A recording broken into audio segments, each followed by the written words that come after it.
buscando cómo salir, queriendo ser feliz, pero hallando la manera de dejarlo todo. Solo soy un aprendiz, vivo en un improviso. Esto no es fácil, pero igual me acomodo. He visto cómo viven cómodos los lobos, con cara de bobos, sin tener que mover un codo. Aunque no me incomoda, lo que me indigna es que crean que es moda vender drogas y comprar vaginas, para seguir en las mismas, con los mismos en esquinas, con las rimas, tomando chorro no fino, con el filo que me ataca por darle a la pata. Y después la resaca matutina, tos de perro, esa es mi serenata. Pero nada de esto me agota, duele más lo que no se nota. Eso que sangra gota a gota y rebosa la tapa, me saca del mapa, tanto, por ende mirada escarlata. La sonrisa no es falsa ni postiza, es sincera, loca y perdida, como el sudor de mi camisa. La mirada siempre va comprometida, ella va triste y vacía, pero se ríe a escondidas.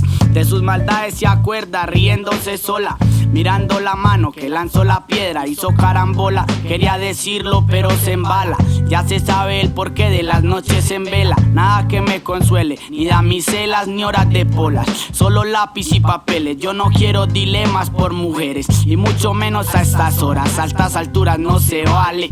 Ya me sentí tan mal que decidí jugar, pero también perdí para poder ganar. La vida es una ruleta que no va a parar, tampoco nos va a demostrar si se va a disparar. Ahora solo creo en lo que hago y siento, no me preocupa tanto seguir ese río.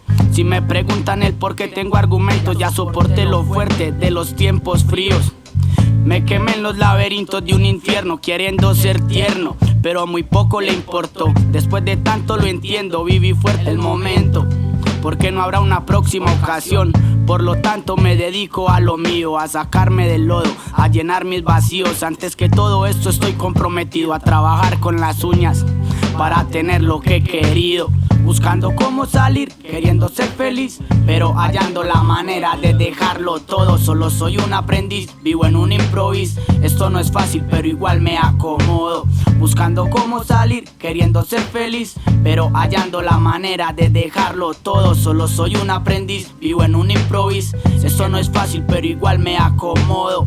Yo, AMD, Noney en el beat, Morelo en los controles. Ya, es el canábico.